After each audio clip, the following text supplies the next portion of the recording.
Gjatë hijretit, paramendoni gjatë hijretit besnikëria e tij me ata.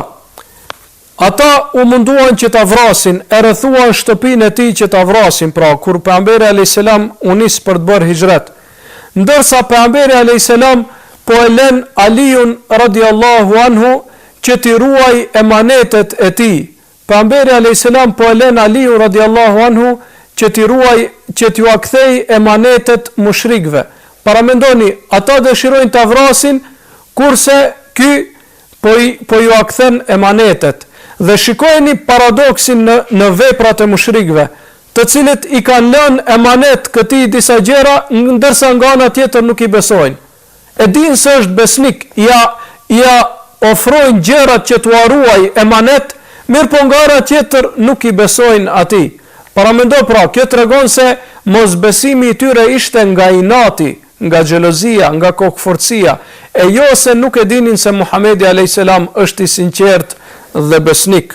Po ashtu prej moralit të lartë që e kishte i dërguari Allahut me kundërshtarët e tij është se nuk lejonte që në luftë të vriten gratë, pleqt, fëmijët, nuk lejonte që të masakrohen kundërshtarët, nuk lejonte që t'u digjen shtëpitë dhe mallrat e tyre pa nevojë.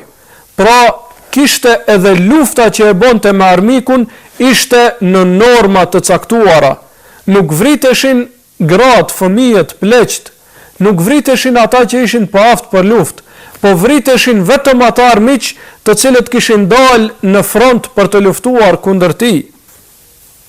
Ndërsa fatkeqësisht këto rregulla nuk respektohen sot për njerëzve të cilët pretendojnë se janë shumë të civilizuar.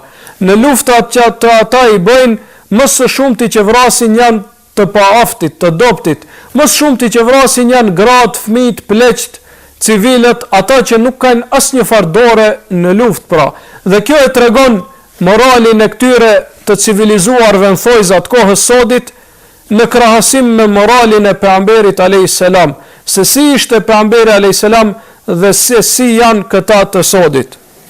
Qëndrimi i pejgamberit alayhis salam me armiqtë e tij, si çdo qëndrim tjetër, ishte i baraspeshuar, ishte i balansuar. Kishte butësi me armiqt, mirë po deri në atë gradë që ata mos ta kuptojnë se kjo butësi është dobësi. Kishte butësi, mirë po pa dobësi, sepse nuk është burri që para armikut të tregohesh i dobët. Falte në atë rast kur kishte mundësi të hakmerej, në atë rast kur u bënte me dije atyre se nuk është kjo falje prej dobësisë, nuk është kjo falje pse unë jam i dobët dhe nuk mund të hakmerem, po kjo falje është sepse unë e kam moral më të lartë se ju. Andaj në momentin kur kishte mundësi që të hakmerej në mënyrën më të ashpër, ai u falte atyre dhe tregonte moralin e lartë me ata. Mirë po nga ana tjetër, ishte edhe i ashpër me ata që e meritojnë.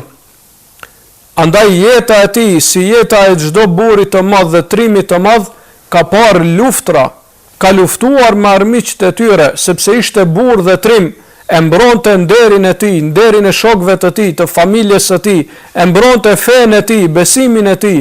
Andaj edhe këto kanë qenë prezente në jetën e tij. Mirë po edhe për shkak kësaj ka mbisunduar morali i tij i lartë dhe butësia e tij e madhe. Andaj ajo që tregon pra moralin e lartë të tij në moment kur mundej të hakmerej është në rastin e çlirimit të Mekës. Kur u çlirua Meka, ata njerëz të cilët e përzun prej Mekës, të cilët e ofenduan, e kundërshtuan, e luftuan, deshën ta vrasin, ata njerëz pejgamberi alayhis salam çastin kur e çliroi Mekën, i tuboi para vetes dhe ju tha: "O ju njerëz, çka mendoni se unë do të veproj me juve sot?" Ata thanë: "Ne e dim se ti je bujar, falës dhe i sjellshëm."